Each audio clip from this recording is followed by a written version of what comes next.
It is time for the news. The video game industry news chat and reacts weekly recap where I go over the video game industry news that has occurred over the past week, starting Monday morning U.S. time, about all the way till Friday evening, which was yesterday. I followed the gaming industry news. I've been following gaming industry news for a very long time. Initially, it was to know when the next latest game was coming out, or the early access, so I could get in on the early access and the testing and be the first one to play it. I'm not really into early access games and trying them out and testing them extensively anymore, but that was how I got started. And the original place I'd get my news went out of business. They got shut down by Electronic Arts, and so I started having to find other outlets. And it turned into my own private Discord channel where I follow the X or the Twitter accounts of all these reputable, well-known news outlets, because they all have Twitter accounts. And I have, every time one of those news outlets posts something, it comes to my Discord channel. So I don't have to go to Twitter and scroll all this shit and all the fucking ads and crap that they shove in your face that they think you want to see or whatever. I got to deal with any of that. I just go to my Discord channel. I don't have my Discord up right now. I've showed it off before. And that's where I get my news. And I don't say everything that comes through my feed. Not everything. I try to cover the video gaming industry news from the PC gamer perspective and from the perspective of a consumer.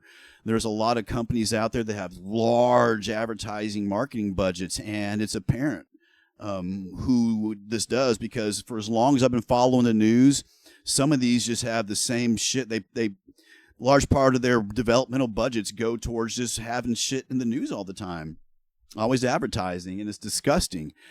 These large companies that do that, I deliberately do not talk about unless I got something bad to say about, and I want to make fun of them and meme them. But I try to be, my opinions and reactions are based from the perspective of a consumer who doesn't like getting fucked over and abused or lied to by corporations. And so I talk a lot about industry boring stuff and numbers sometimes. I talk about the good, bad, and the ugly. I cover new and upcoming games. While I said I try to do a PC focus, like computer gaming, that crosses over into consoles, because some of these console companies, these huge companies, make games that are on PC also, PC platforms. So that's where the conversations cross over to console talk, not so much all the time. There's some companies I just can't talk about without saying something bad about, and some individuals, because they're just really pieces of shit. For example, my last news show last week, we talked about how Grand Theft Auto or Rockstar Games and their union busting tactics, and how they're really just a piece of shit corporation who has a history of union busting strategies against companies trying to unionize to seek better conditions and better wages from the most profitable game company, one of the most profitable gaming companies in the world. Rockstar is owned by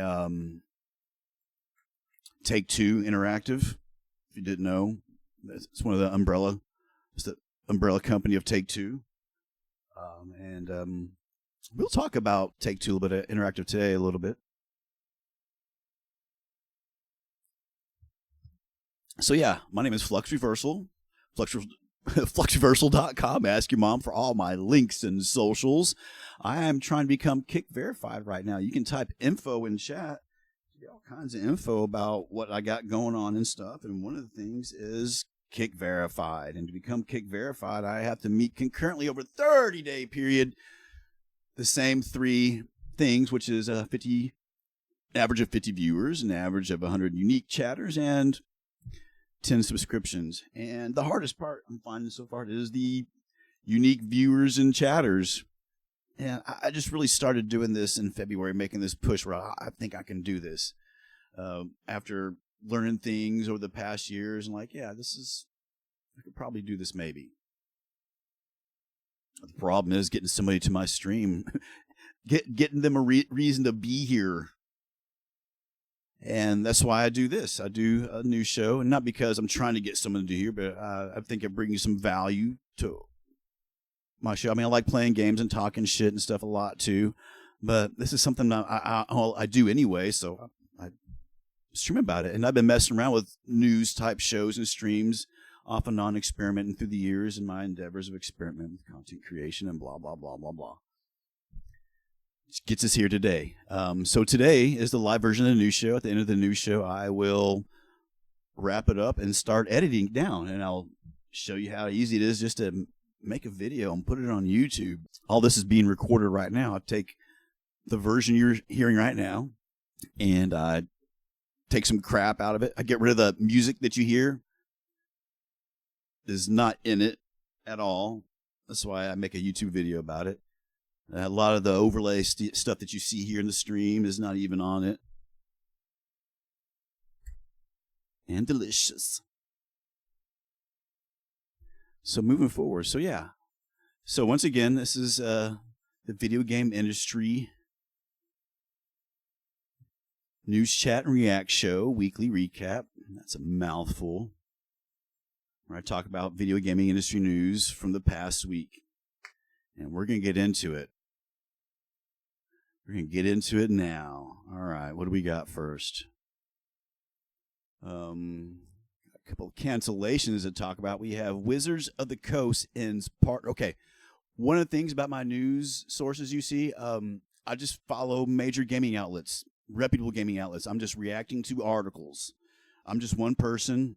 And it's not like I'm going out, pounding the ground, getting this information firsthand.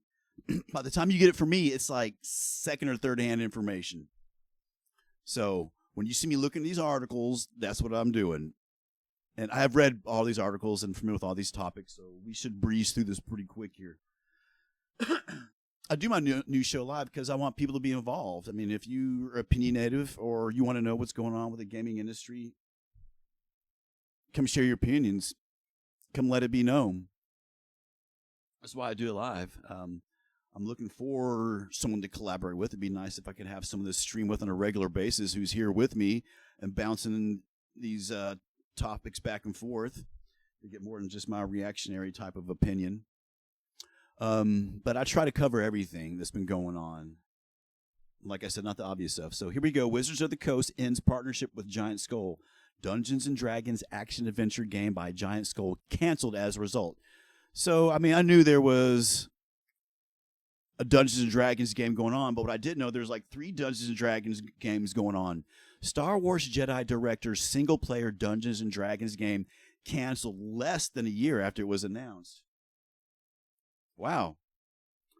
And as I read these articles, I realized that the reason why is because there's actually 3 Dungeons & Dragons games by 3 different studios, and the other 2 games in process seem to be further along than this one was, and that's why they really pulled the plug. So that's why Wizards of the West Coast, they're like, they didn't have nothing bad to say about Giant Skull or the guy that owned it, but they said that the relationship is still good and healthy, but Giant Skull is looking for other ways to to sustain their bills, I guess. So that was sad to hear. Also, this from Quantic Dream. Detroit Become Human dev Quantic Dream kills live service game 3 months after early access launch. Insists Star Wars Eclipse continues as planned. I guess that's the other game they have. This is from Eurogamer. Quantic Dream's multiplayer game Spellcasters Chronicles is being shut down and the studio reorganized. This is my favorite news outlet right here, GameIndustry.biz. Quantic Dream cancels first multiplayer title, Spellcasters Chronicles. Their first multiplayer title? Yeah, apparently they never made a multiplayer game before, and they released it in early access a few months ago, and yeah, the numbers don't lie. So they're shutting it down. That's the long short of it. Canceled. Man, a lot of games get canceled. Was it High Guard lasted 2 weeks? Concord lasted 2 months maybe, or a month, or 6 weeks. Concord was 6 weeks. Canceled, man.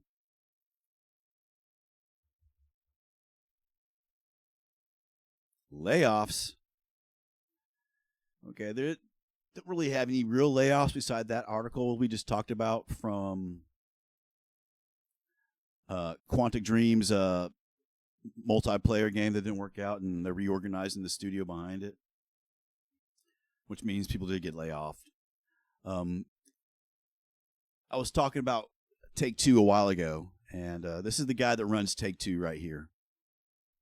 This is the head guy who pulls the strings behind your GTA 6 information, bro. This is the guy who keeps the reins on it and says what can and can't release. But that's not what this article is about. While Rockstar Games does have a bad reputation, and this is the guy who makes the final decisions for Rockstar Games right here, inevitably, their corporate overlord, Strauss Zelnick. He had an interview lately. Technology is not going to take people's jobs, and the big tech companies who laid off thousands of people and said it was because of AI were not telling the truth. That's right. They lied. So both these articles from GameIndustry.biz and GamesRadar really go into detail, especially this one. This is an extensive article. But one of the things, the only reason why I'm talking about this interview with the guy is because of what he said here. Technology is not going to take people's jobs, and the big tech companies who laid off thousands of people and said it was because of AI were not telling the truth. And that's interesting because that's going to roll into another topic we're going to talk about here in a second. He basically said they were lying. They used it as an excuse and as rhetoric. And you've heard me say this. You've heard me talk about how many of my shows, how when it comes to corporations and running corporations, it's a cyclical thing for any corporation in any industry to lay off annually. If you're a good company and you ran well, you don't have to do this and you don't do this. You don't need to do this.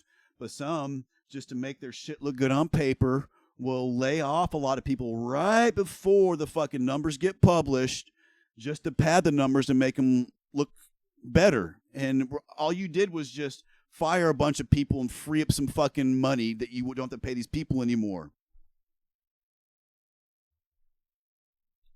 So that's always gone on. That has always gone on. What happened in lieu of COVID? We'll talk about them now because the company that made it a trend has made big news this past week, and we'll get into it. And I've alluded to this topic before and this subject, and I've never really had a reason to talk about it, but we're going to talk about it today. And actually, we're going to use this as a segue into a conversation about fucking Embracer. I wasn't going to talk about Embracer until like 7 stories down the road, but we're just going to move Embracer up right here. Right? So Strauss Zelnick specifically is talking about the trend that Embracer created and the type of rhetoric they created in the video gaming industry, making layoffs happen all the fucking time.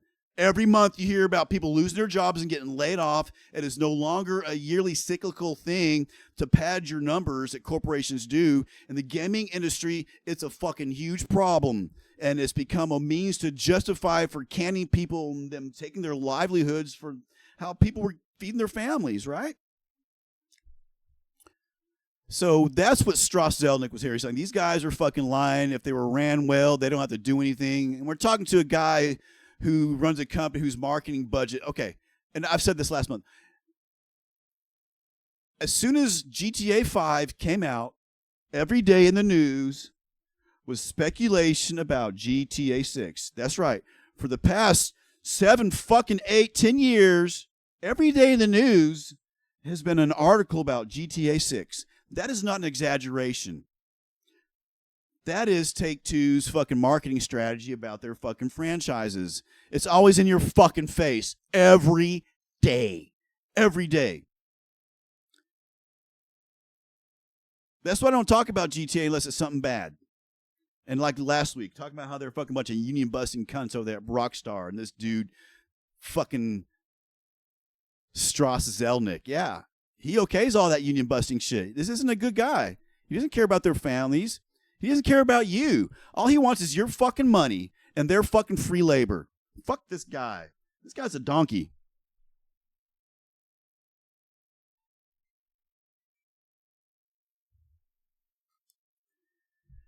All right, so yeah. Not that this guy, what he said was right, but not like he's a good guy or anything like that at all.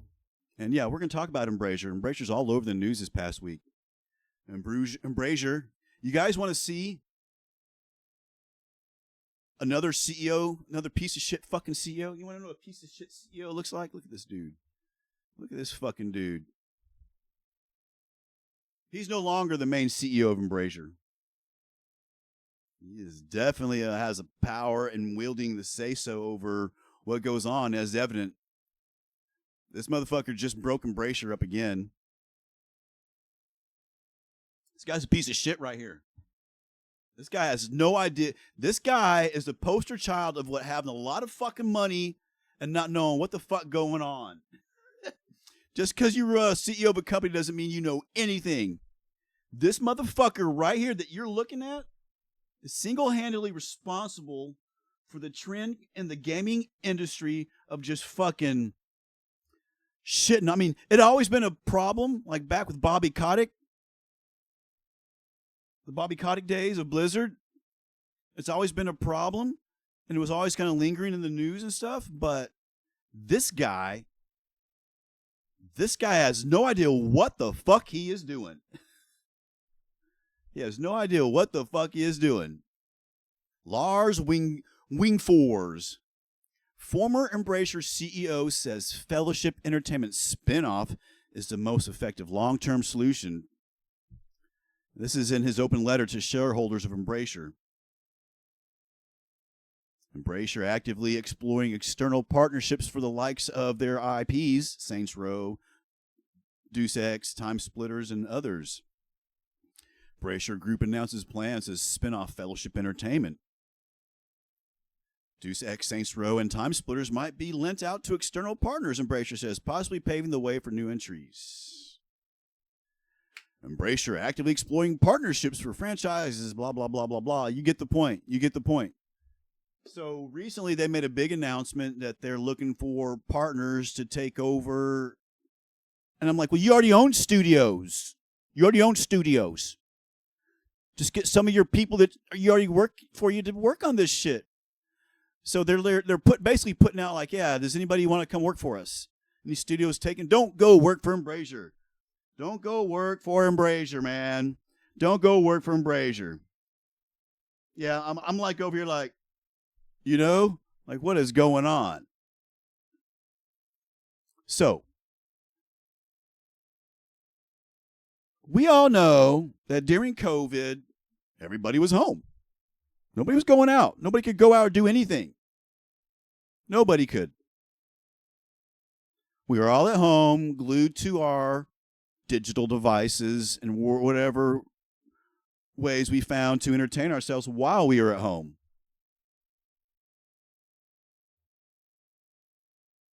All right, sorry. So, during that time, you know, digital services got more usage and exposure. Even people who weren't even playing video games started playing video games never before having played video games, just for lack of things to do and just pure boredom of being locked in their homes. And it was easy to see that the spike in the income of these companies and games and the popularity of games was due to that. It was simply due because everybody was at home. It doesn't take a rocket scientist to look at the situation and say, this is why everybody's playing more games. This is why these games are making more money right now.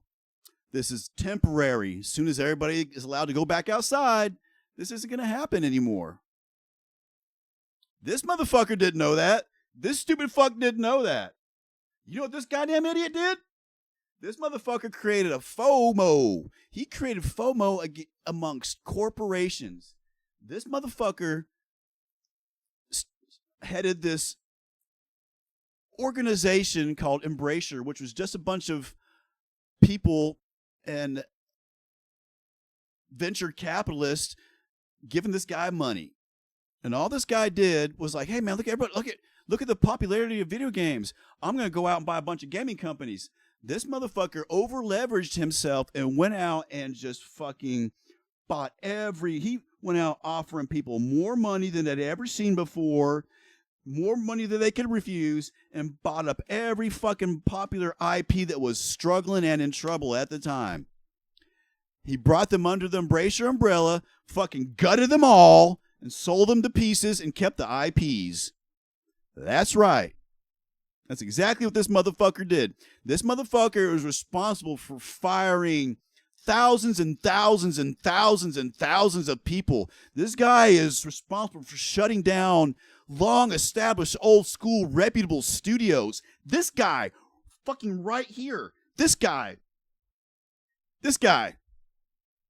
And he got all this funding because, you guys, look at the number. Everybody's playing video games now, blah, blah, blah, blah. And the people that were giving him money are just too stupid. Like, yeah, bro, this is just a bubble. It's going to pop. People are going to go back to work and go back to school and shit soon. They're not going to be at home forever. No one told him that. They kept giving him money. That's right. And after the bubble did pop, the motherfucker started selling off shit because he over-leveraged himself. He was in debt, and Brazier became in debt, over-leveraged out the fucking hilt, didn't know what to do. All these companies they bought up, all these IPs they bought up, he went and fucking started selling them off in piecemeal. This motherfucker broke up Gearbox.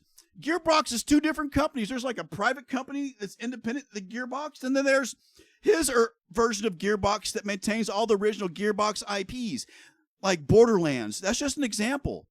This is the guy that owns Borderlands. Don't play Borderlands anymore. The original Gearbox has nothing to do with it, bro. Nothing. This guy owns Borderlands. Fuck Borderlands. Fucking Brazier. Seriously. We're losing money. It's not paying off. Yeah, because the bubble busted. Thousands and thousands of people got fired and laid off because of this motherfucker. One of the things that added to the bubble was before all the layoffs and the bubble busted, when he's out buying all these companies and stuff and sucking them up, everybody's like, why is this guy buying up everything? Wait a minute. What does this guy know that we don't know? This guy didn't know anything. He's a fucking idiot. And to show you how stupid the rest of the goddamn world is, they're like, whoa, bro's buying everything up. Maybe we should go buy everything up too. Hey, Bungie, we're going to come buy you. Okay, Sony, you can buy us. Huh? That happened during COVID, bro. And we're going to talk about that today too. Big news about Bungie today. Dire straits for Bungie. Everybody's out sucking up all these goddamn... Oh, yeah. And what does Brazier know that we don't know? We want to buy you, and we're going to buy you, and we're going to buy you. Oh, we're going to give you more money than you've ever seen before, you little independent companies, and we're going to bring you in. Yes. That's what caused the fucking bubble. This fucking idiot. Because he's a fucking idiot, and the FOMO he generated by a bunch of other idiots were like, we don't know why they're doing it, but we're going to do it too. That's what caused the bubble. That's why laying people off in the gaming industry is commonplace, daily thing that no one even bats an eye at anymore, bro. No one even bats an eye at anymore.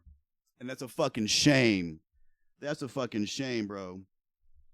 So, fuck this guy. But he made a recent announcement of all these games that are in the process that they'll be working on. A lot of them are popular old titles with a fan base, but from a consumer, don't give this motherfucker any of your money. Don't buy any of them. I don't care how much you love these games. Do not buy them. Don't go play Saints Row anymore. I'm sorry. Not the new one. The new Deus Ex they're working on. Don't do it. Time Splitters, don't. Don't give this piece of shit any more encouragement to be a fucking piece of shit. I'm fucking dead serious, bro. What? No one else agrees? Come on.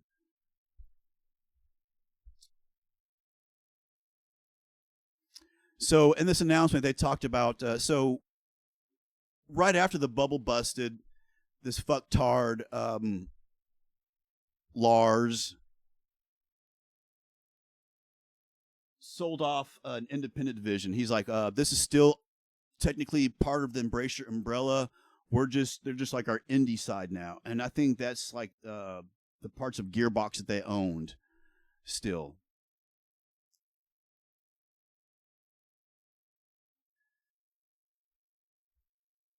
This announcement about these other games they're have in the process, and that they basically put a wanted out for people to come work for them, even though they own a shitload of fucking studios already.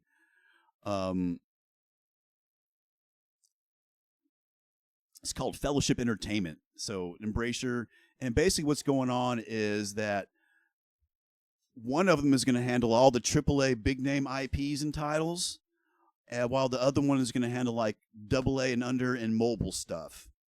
So they're basically separating AAA franchises from everything else. And it's literally going to be another company, another stock shareholder-owned corporation. Yep. So if you never heard my rant about Lars before and how Embracer caused the fucking gaming bubble and all that shit, you just heard it. You just heard it.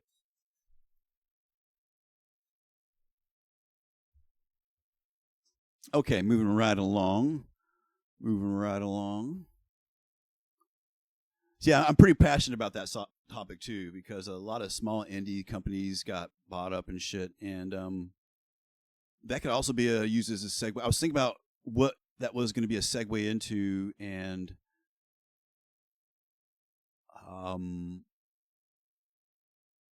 yeah, that was a good segue into anything to do with PlayStation and Bungie, because we got big news from both. So we'll just talk about them. Yeah, we'll just go ahead and talk about Marathon and Bungie and Destiny.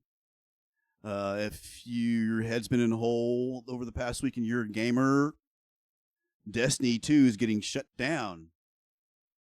Yes, the news is all over the place. All these are major gaming news outlets. Destiny, this is Rock, Paper, Shotgun. Destiny 2 is getting its final update in June. That's next month. And the team reportedly faces significant layoffs as soon as it's out the door. They've said they've already laid these people off. Marathon is being review bombed yet again, and it's because of Destiny getting shut down. They're like, what? So they're review bombing Marathon. Destiny 2 is getting its final content update next month as Bungie ends active development. Yeah, this isn't good for Bungie. That means all Bungie's got going is Marathon, and they're laying people off. And Bungie is owned by Sony. And Sony will shut you down, bro. They shut down people just this year. Former Destiny 2 writer says, it turns out the real Destiny killer was CEO Pete Parsons. And we're not going to get into this little opinionated piece right there. Destiny 2 is finally riding into the sunset after nearly 12 years. Destiny 2 fans react to Bungie ending support of the game by review bombing Marathon. Significant layoffs. Destiny 3 will not happen. Destiny 3 is not happening. Bungie reportedly eyeing up significant layoffs. No plans for Destiny 3. What happens? Yeah. What? What? Man, it's like, what happened? What happened, Bungie? This is what happens when you shit on your player base and your customers. Yeah, man. This is what happens. So the fact that they went back to... So Sony bought Bungie back in like 2022 during COVID and stuff. And for it had to have happened right then, at the time when everything was going up for the digital assets, means Bungie had already been in trouble before that. And yeah, so what happens now? Yeah. I don't know if Sony can actually shut them down or what. I don't know how that works. I don't know the extent of their agreement because some studios, I guess, based on the contracts they have, well, Sony can shut down, but others, as you've seen recently, they can like break off. So I guess it's all a stipulation of a contract agreement. We've seen some companies that do break off here. I mean, I'm not going to talk about the examples, but yeah. Bungie's in trouble. Destiny's getting shut down next month, bro. Oh no.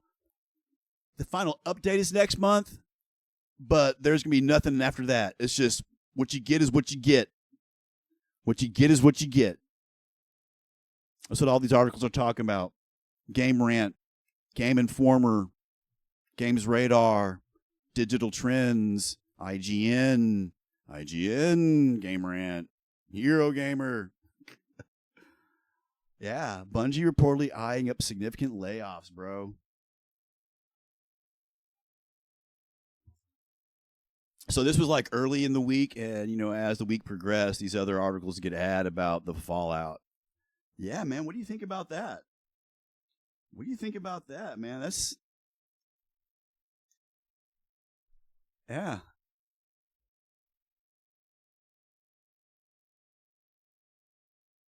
Destiny 2 is getting shut down, man.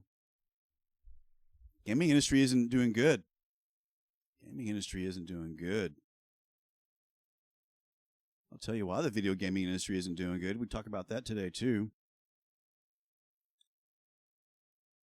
And while we're talking about Bungie and we talked about Sony, we'll just go ahead and talk about Sony. Got a various articles here, different topics and subjects within the Sony realm. There was a lot of different stuff. You got PlayStation accounts are being hacked. This is from Games Rant. Sony announces PlayStation Plus price rises due to ongoing market conditions. We kind of saw that. PlayStation price was going to go up, so of course their store prices and their subscription services are going to go up too. Sony's being sued again. PlayStation console owners launch class action lawsuit against Sony over tariff refunds. Sony announces price increases for new PlayStation Plus subscribers due to ongoing market conditions rhetoric. 10 PlayStation Plus PC games are shutting down on June 1st. Yeah, PlayStation loves shutting games down. PlayStation's dynamic pricing experiment and Sony's lack of transparency about it reportedly might violate European law. God damn. A fucking start, bro. It's just like all over the place. Sony's struggling, man. Marathon struggling, shutting down Destiny. They got people they got indie studios with contracts leaving and breaking off because they don't want to make PlayStation exclusive games. So apparently a lot of accounts are being hacked because they found an easy way to hack PlayStation accounts. And the articles go into the process that was used regarding the PSN IDs. Basically, you just had to have an PSN ID and a verifiable transaction that matched that to get access to an account. That's all it took. And so hackers were using this information to steal accounts.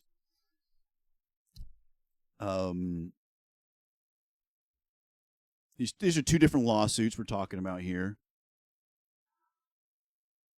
One lawsuit is talking about the back during the Trump tariffs that went up, gaming companies like Nintendo and Sony and whatever, they all increased their prices to compensate for their losses of these tariffs instead of just eating it like they should. And so now that the tariffs has gotten rolled back and these companies have got their refunds from the government from the lawsuit that's ongoing, they haven't passed those savings and refunds back to their customers. So the class action started with Nintendo. There's one going on with Nintendo that started many months ago. And I guess that the same organization are now putting their crosshairs on Sony. They're like, hey, you guys didn't issue your refunds. You got your refund from the government. You need to give your people their refunds also. It's only fair. So that's what's going on. That's that. This particular lawsuit. Yeah. Can you believe that? Of course, they don't want to give them their money back.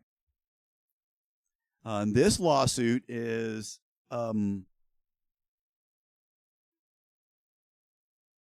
basically there's this experimental dynamic pricing structure, like for you, like based upon your preferences, you can earn discounts on specific whatever it is.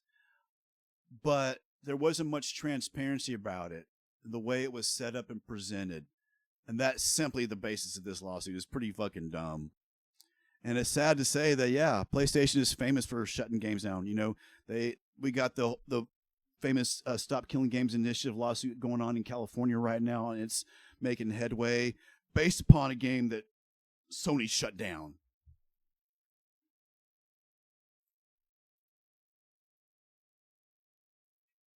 So yeah, all over the place, Sony. Man. So Bungie Destiny is a Sony product, just letting you know. So and Marathon is their product, so not looking good. And it's their fault. It's their fault for following the FOMO of this stupid looking motherfucker right here. You know? I mean, what do you want to do? That just shows me that how out of touch you are with your audiences and how much you do and do not know. Yeah, thank you.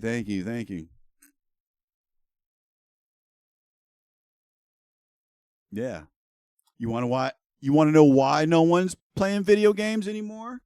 Why it's going down? Because there's too many video games out there.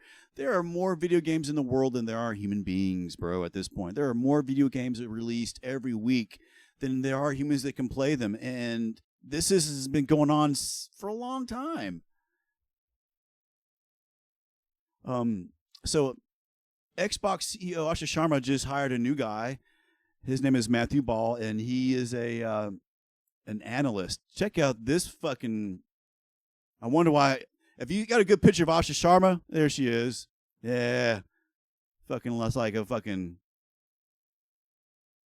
Got some Tinder action going on. She probably found this dude on Tinder. Come work for me. And he's like, oh, yeah, Asha. Oh, check you out, babe. I'm coming. Come on. That was funny. But he's known. He's like an analyst, and he's a gaming industry analyst, and basically he got popular from a book and some research he's done, saying, listing all the reasons why the video gaming industry is losing customers and views. And he says basically it's because of the popularity of online gambling and its prevalence, and how it's just everywhere now. Oh, porn, gambling, what else? Oh, other things like speculating on events is becoming popular. Like how you can speculate, will this guy become president or not? You know, I'm going to bet on this outcome. You know, the whole real life speculation, whole industry. Yeah.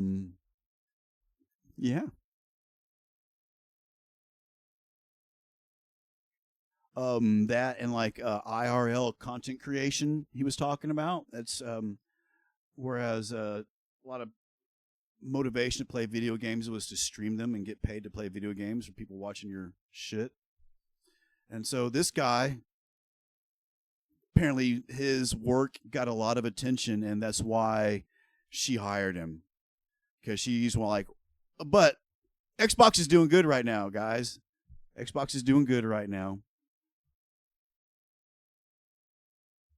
They what game did they have? Oh, Forza Horizon 6. We'll talk about that. That's a Xbox game. We'll go ahead and use that as a segue into Forza Horizon 6. say it. Forza Horizon 6. So it's an Xbox game, and it's killing it. It's killing it, but sells 4.9 million copies. There's more people playing Forza Horizon 6 on Xbox than there are anywhere else. So that's the big news about Forza, and that's why it's a big deal for Xbox this past week. Big hit. They're doing well. Asha Sharma has taken duly note of that. But as far as the reviews, because there's not a lot of people playing it on PC, there's not really. All the articles are about glitches and exploits to get cars and make money. How the game is a beautiful open world game, but there's not any really in-depth, really good reviews of the game. And there's nothing bad about it. No one's saying anything bad.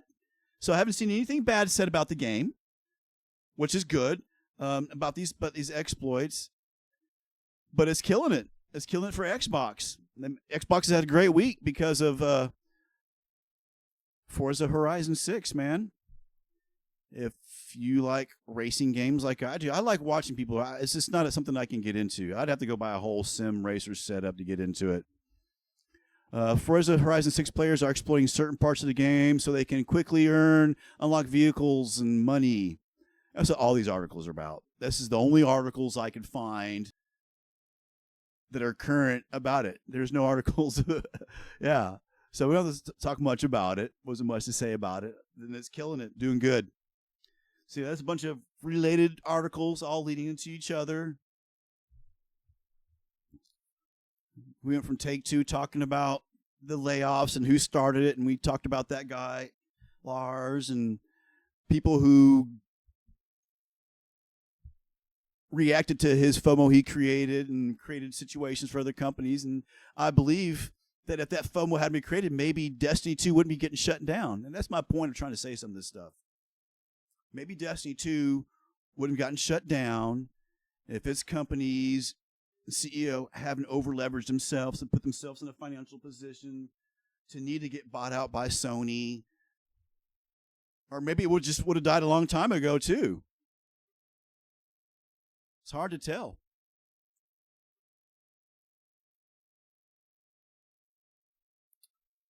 Nintendo news. As Palworld lawsuit drags on, Nintendo tries and fails to secure another patent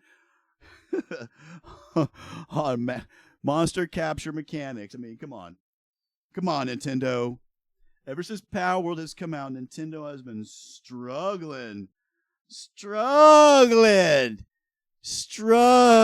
to just lock down a whole gaming genre.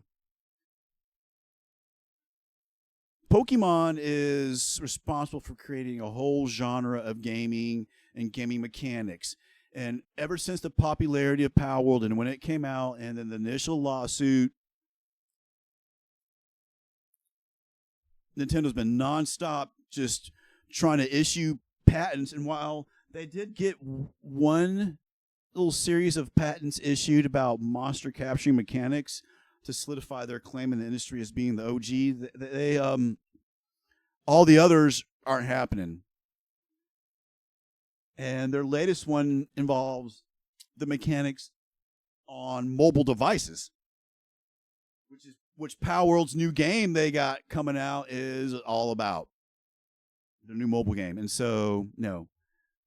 The Patent and Trademark Office, they're like, yeah, we've been dealing with these for a lot of time. They probably hired someone specifically just to deal with it at this point. Probably some fucking Pokemon collector. So, yeah. It's funny to see Nintendo just nonstop just throwing shit against the wall to see what's fucking going on. Yeah. Very, very funny. Very funny. Good try, Nintendo. Keep at it. Valve all over the news this week. With a straight face, Valve insists Counter-Strike 2 cases are fine and people enjoy surprises and move to dismiss New York lawsuit. Yeah, there's no news about the one going on in the state of Washington. That's from Games Radar. IGN, yeah, IGN, same article. Oh, okay, yeah. So 2 stories. Basically, this one story is Valve's direct response to the New York, I think, Attorney General who started all this, saying they said if you guys change this, you're gonna have to change laws regarding baseball cards, Pokemon cards, Magic the Gathering cards, a whole industry of collectibles that's based upon what you're arguing is wrong in gambling. What you're trying to say is gambling has been going on since the fucking early 1900s, referring to baseball cards and collectibles. He goes, that's the premise of why they exist. Sometimes you get a really good one. Sometimes you get a really shitty one. That's the premise of our system. It's not gambling. And basically, they just, yeah, it was just a very straight, yeah. We respect your right to determine the laws of your state to do what you want. If you say we can't do this, then we won't do it. But then if we can't do it, Pokemon can't do it, baseball cards can't do it, Magic the Gathering can't do it. That's right. That's right. And you got to understand that Valve has been fighting these battles for like 15 years, and they win them all the time. They're used to it. When we talked about a little bit of a conspiracy theory a couple weeks ago about why this is happening.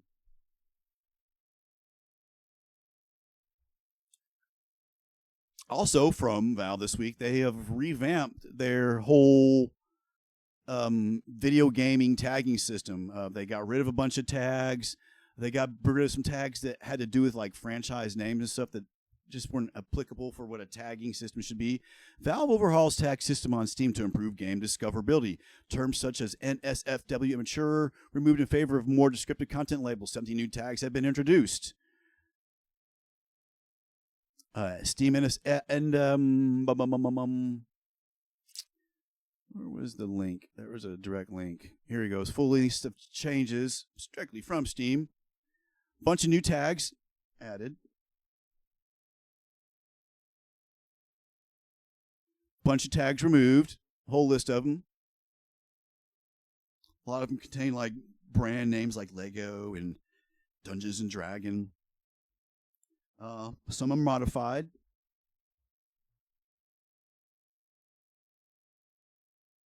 Yeah. So basically, that's all from Valve this week. Valve. What we got going on new? Returnal director and Housemarque veteran Harry Kruger launches Finland-based game studio, Cosmic Division. It's always good to hear. There's always there's always companies getting shut down and new ones popping up. Former Housemarque game director launches Cosmic Division. Founder and CEO Harry Kruger says the studio will prioritize craftsmanship, fast iteration, and sustainable growth over scale. Returnal game director, so we all heard of Returnal, Harry Kruger has founded a new game studio. The studio's first project is IP designed as a single-player title for PC and console. He served as game director for Returnal and helped define the initial directions of Soros before full production. Oh, I didn't know that. I guess I missed that highlight because if you haven't heard about Soros, I didn't really talk about it. It's got mixed reviews and stuff. A single-player game come out. It's got a following. I haven't talked about it much. It came out a couple weeks ago, maybe a month ago, probably.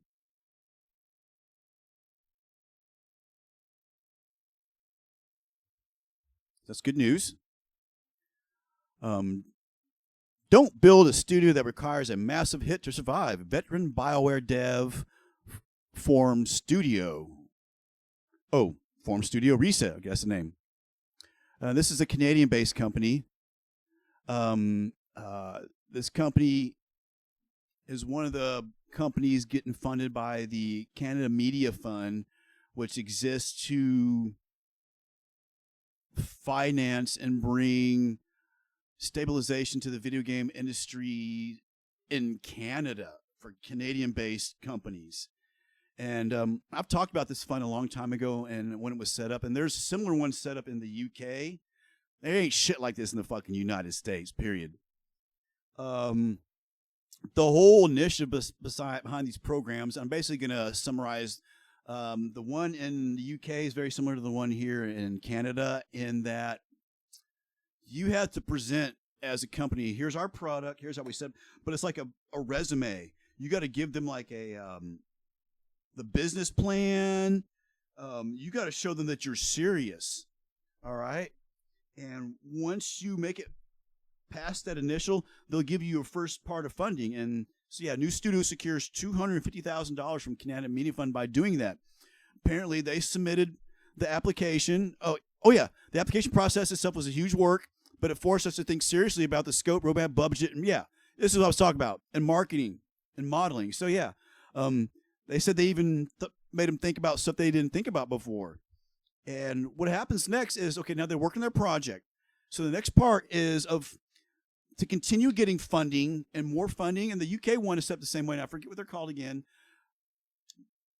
Once you get your first funding seed, the next step is show us what you're going to do with it. Go do something with this money. Show us the product. So they're going to come. They build something now. They go build something. And they come back like, look what we have done for the next phase. And once they show the Canada, in this situation, the Canadian Media Fund will be like, okay, here's your next installment of $250,000. Keep going, guys. So that's how these government-run bodies that are designed to help sustainability in an industry where it's become popular just to fucking kick people to the curb and take customers' money. So, Studio Reset.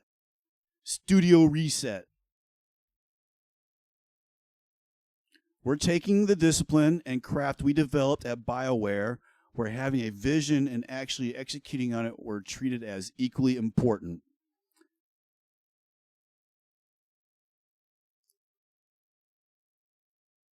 So Studio Reset's debut title is a neon noir, like a set in like noir aesthetic, kind of like Deadlock is a noir aesthetic. Supernatural mysteries that uses parallax deduction, a term for its perspective-led approach in gameplay design. Puzzles, ensuring solutions based on clear and yeah. So yeah, that's good to hear.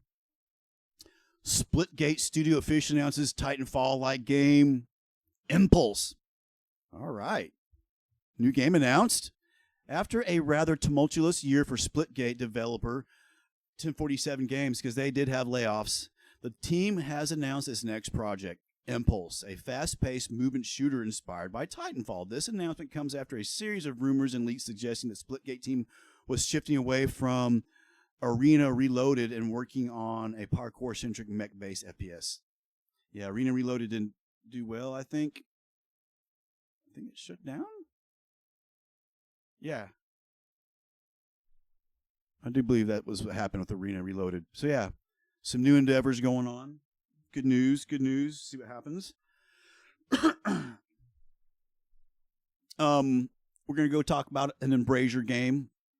And we're going to choke through the vomit through it as we start talking about hey guys, I gotta talk about it. This is a good franchise with a loyal fan base, and it's not their fault that their developers sold out.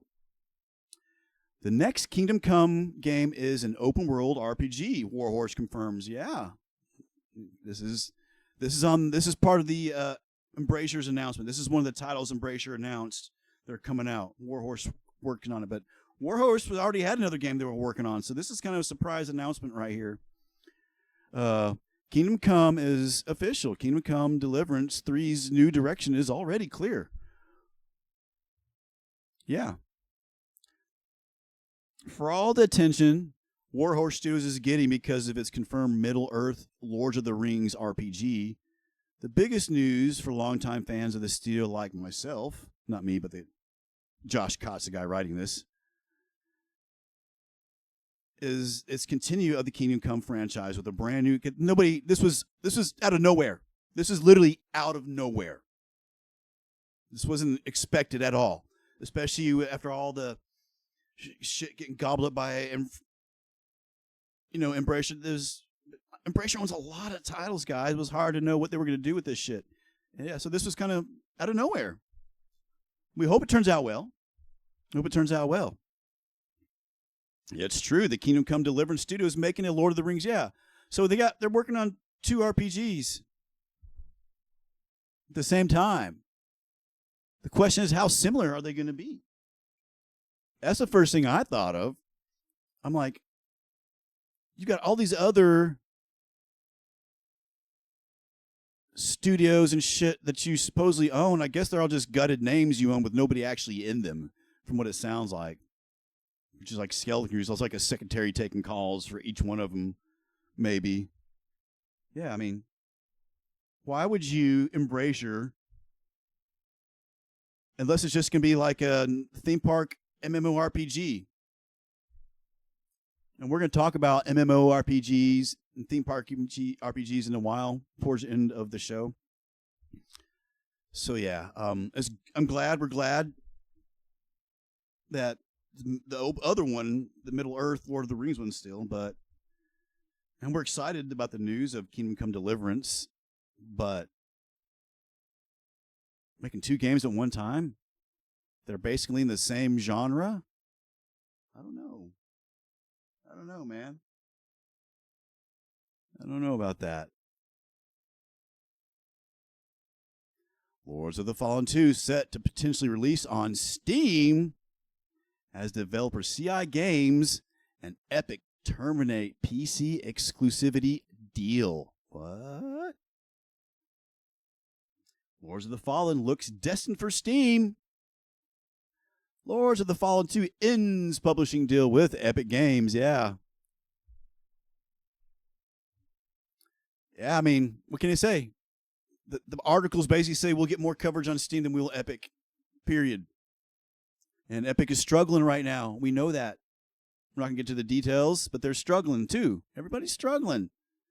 So, yeah, you can't hold these guys to their obligation and that's probably what happened. The developers probably went to, CI Games probably went to Epic. They're like, yo, dog, things are looking good. And we're not going to go down with the ship, bro.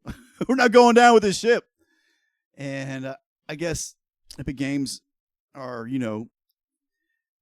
got enough humanity and soul left. Be like, okay, we'll let you guys go. So, yeah, Lords of the Fallen 2 will not be an Epic Games exclusive, coming to Steam. And, yeah, I can understand the jealousy and hate from other corporations and companies and entrepreneurs towards Steam, but hey, man, what the fuck? Why you hating, bro?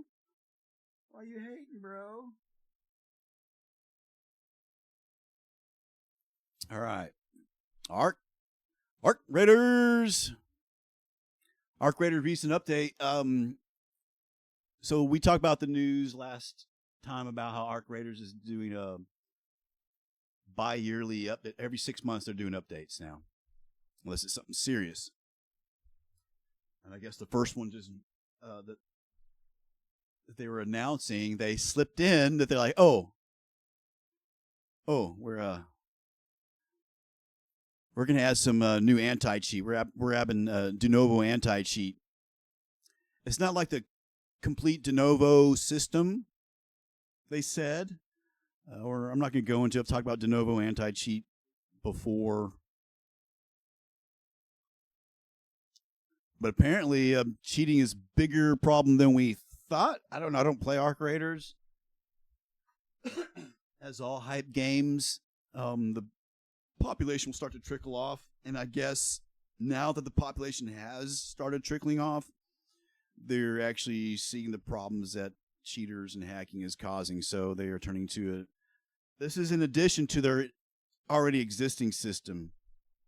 And if you don't know Denuvo anti-cheat, it has to do with your RAM, and people don't like that because it's like people see it as like a privacy issue. And they went on to say that the DRM aspect of it that they will not be using, which I think is the part that concerns consumers about the privacy shit. So I doubt anybody's going to quit playing Arc Raiders because of that. Arc Raiders Studio officially clarifies how matchmaking works. Yeah, so it was speculated that no one really knew. It was speculated that if you were an aggressive player, you'd be queued up with other aggressive players. And if you were more of a chill PvE type of player, you'd be queued up with others. And so, yep, that's how it works. That's how the article says. There has always been huge debate, speculation, whether that's a thing, but Arc Raiders are basically, yeah, that's basically how it works. There. Moving on. Yeah. Moving on. I really want to talk about Subnautica 2, guys. Subnautica 2, killing it. Even though there's not much content. Lots of controversy from players. There's a big change in Subnautica 2 regarding killing. Yeah, you can't kill creatures. In Subnautica 1, you were allowed to kill and harvest whatever, but you can't do that anymore. And the devs are like, we're not making you build by, because you build your base in Subnautica. But apparently people are building in really hostile areas, and the devs are like, we weren't expecting people to build next to the fucking wolves. Yeah, I don't think we thought people would build by wolves, quote unquote. Like, you know, why would you build on top of a volcano? You know it's going to explode. You know, just because you make dumb choices in game, don't make us change our game to adapt to your dumb choices. That's what this one Game Radar article talks about. So a lot of the articles talk about the player lashback from not being able to defend themselves and the measures and the mechanics in the game that are implemented to passively deal with hostility. Because that's how the game and the devs are like, no, it's never going to change. We will not give you away. Even though there is a mod already came out.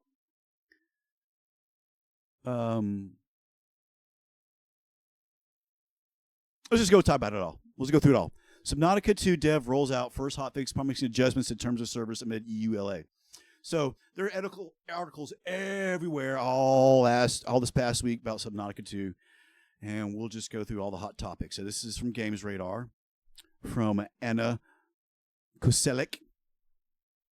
Apparently the issue about the terms of service were about content creation and usage, and the terms of service, I think, were originally just copy-pasted from something Crafton had did, what it looks like. So they have updated and changed it to be more current and reflective of what the real gaming atmosphere is, because content creators are like, so you can sue me? Because basically that's what it said. It basically was affecting content creators. And they're like, no, we're sorry that's in there. Original Subnautica player count reached an 8-year high. Oh, yeah. Subnautica's original Subnautica, and the second one, I think. Technically, Subnautica 2 is Subnautica 3. Somebody point that out. All right. Subnautica 2 dev gives players hope amid the game's first hot topic following launch. And we just talked about that, the whole creature killing. Subnautica 2 hits record player count over 9 times its predecessor's peak. Not only that, but they're beating Crimson Desert. They're beating everybody. Subnautica 2 players are discovering ways to defend themselves from predatory fish, the hot topic. Subnautica 2 creature mitigation, a priority for updates as dev is stunned by players with no sense of, it's a game. And you're trying to force something that the game doesn't allow. Quit being fucking stupid. Get with the program. Valve veteran suggestion for Crafton CEO. So this is a meme article referring to the whole debacle about how Crafton tried to steal the Subnautica IP by firing the developers. Valve's veteran's suggestion for Crafton CEO as Subnautica 2 goes to the moon. Maybe they should Maybe they should have used ChatGPT and ask, what happens if Subnautica 2 is super big hit? How are we screwed? Because they got to pay $250 million to Craftian, or $25 million, whatever it was. Subnautica 2 mod makes creatures killable, despite its devs' desire to convince players to use non-violent and more creative solutions, which are in the game. It's part of the game. The game has ways for you to mitigate this stuff. You're not supposed to build next to where the creature lives, you dumbass. Subnautica 2 outpaces Crimson Desert, Slay the Spire 2, and more, and to become Steam's fastest-selling 2026 game so far. Subnautica 2 exec is tired of Balatro. So, totally different. Apparently, the developers are seeking other games to invest their time in, and they and in seeking partnerships, they had a lot of people submit card-based mechanic games like Balatro to them, like maybe 250. Yeah, Subnautica 2 exec is tired of Balatro likes. Says devs pitched maybe 250 roguelike deck builders in the last 12 months. Wow. Subnautica 2 dev apologizes for... Yeah, so one of the developers got really pissed off at customers and people nonstop. Got really irritated about the mod that was made. And at one point earlier this week, like about Tuesday, had released a statement saying, just go play a game where you can kill shit then. If you don't like our game... you don't like not being able to kill shit, then just go play another game. And so by Friday, this article came out, and this statement came out about this. This article came out from Eurogamer. Subnautica 2 dev apologizes for telling combat-seeking players to go play Sons of the Forest or something. Don't apologize. Don't apologize, motherfucker. Your game's successful. Fuck these motherfuckers. Go do what Gary Newman does. If you don't like my game, just don't play it. I don't fucking care. I got your money already. We love Gary Newman. We love Gary Newman around here. We love Gary Newman around here. So yeah, congratulations to Subnautica and their developers on their success. Congratulations, I'm not getting fucking taken over by some greedy corporate shenanigans, bro.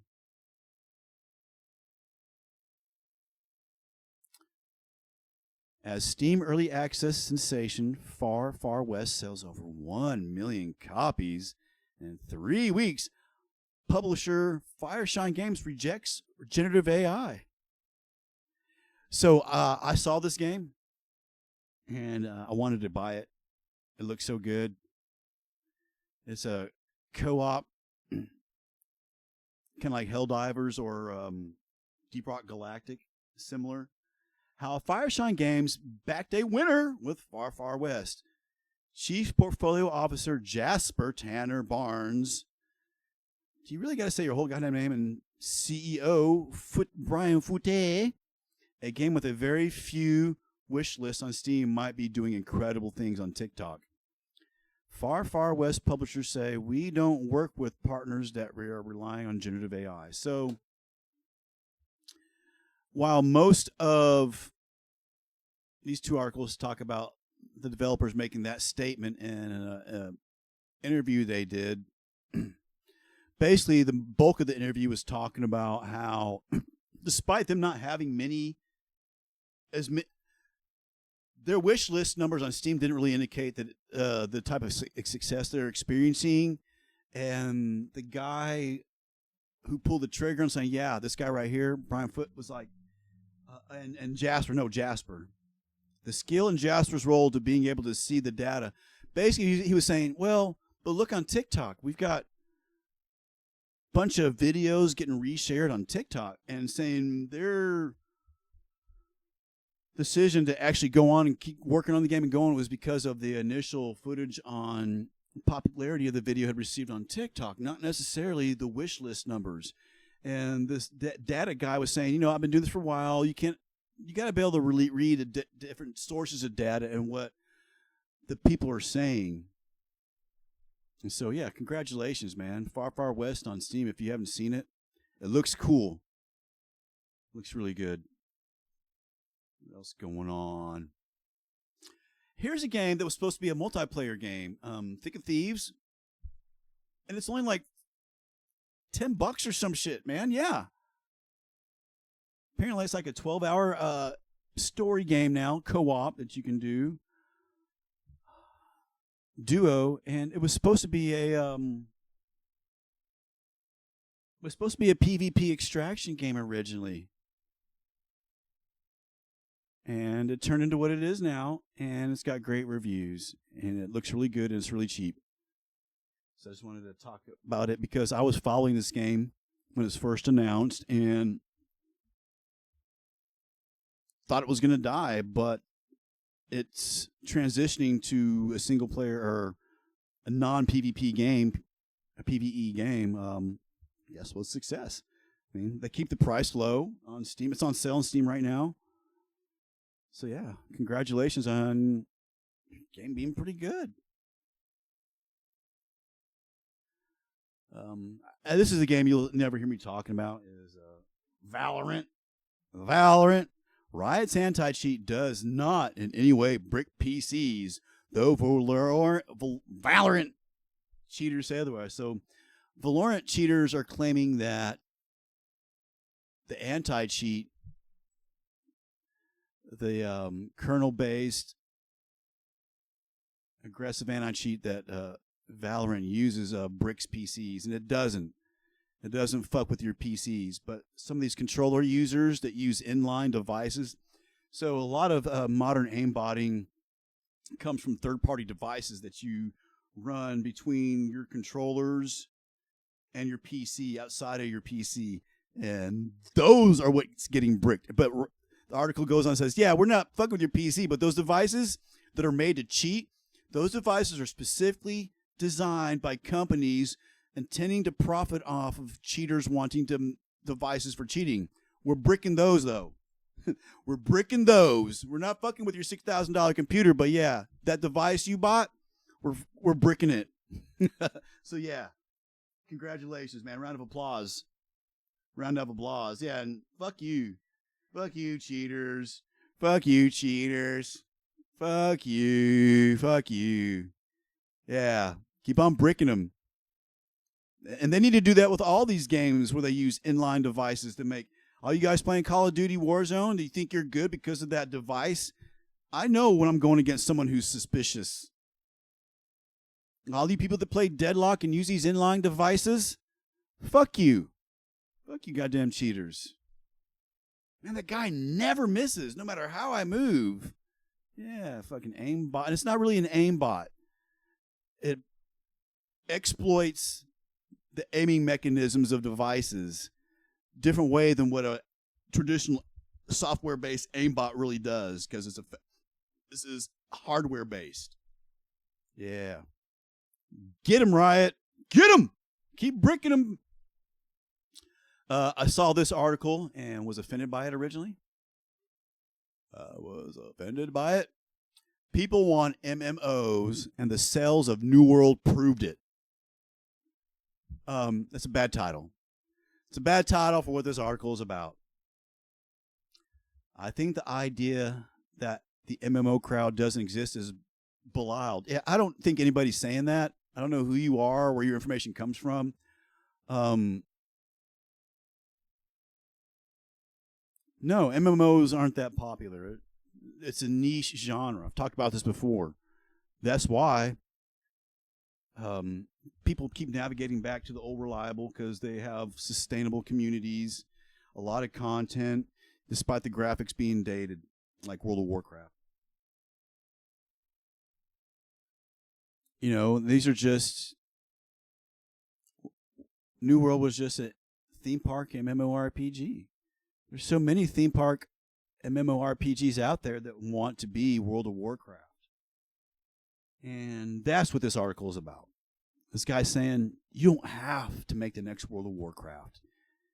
And some of these ambitious projects to make the next big MMORPG are just too big and too ambitious, this guy is saying. And I looked at his face and saw the title, and I got enraged because I hate New World and what happened to New World. Hopefully, Okay, so you don't know that Face Punch made a joke about buying New World back in January when the announcement came out that New World was getting shut down.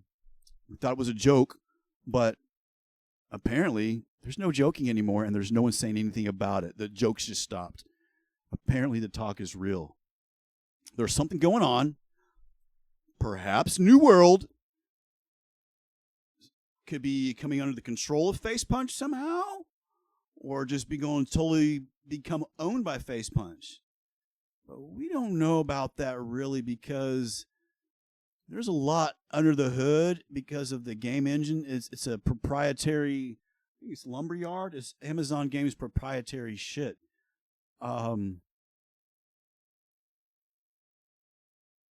Face Punch does have a history of just putting games on a whole new engine. They've done that. They're like, yeah, we'll just rewrite. We'll just remake a whole new game. They've done that. They did it with Rust. They totally rewrote Rust from the ground up. You couldn't even tell, bro.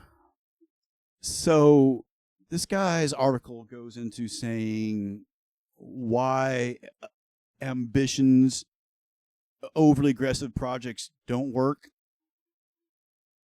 because of expectations, and how not to give up if you're working on them. He goes, make your game. Just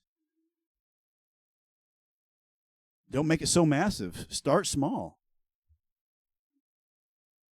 Because the audience for this type of game is small. It is a niche. And you'll see whenever New World comes out, the population of World of Warcraft dipped. And Guild Wars dipped. And, Final Fantasy dipped. And that's how small of an audience MMORPGs are. Because every time something new comes out, audiences of the current ones dip. Now, the new endeavors are going to get audiences from other genres, too, to be checking it out. But what killed New World is it's imbalanced PvP. It's imbalanced PvP and gold dealers running companies in the game. And just destroying the balance of what the world is supposed to be. Yep.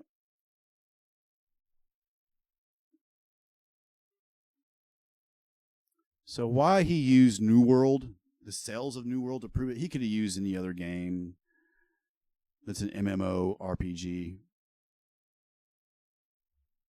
But he shouldn't have used New World as a good example, because it's not a good example at all, although it's a positive. We're about wrapping it up here. Did you know that the Duke Nukem soundtrack has been inducted into the National Recording Registry of the U.S. National for the Library of Congress? Yeah. Original Doom soundtrack will be inducted into the U.S. National Recording Registry. Composed by Bobby Prince, the 1993 score is the third video game soundtrack to join the registry, the Library of Congress. How exciting for Doom. And Yoda died. Yep. Last article of the day. Yoda died. That's right. Yoda is dead. Voice actor Tom Kane, voice of Yoda in Star Wars: The Clone Wars, has died at age 64.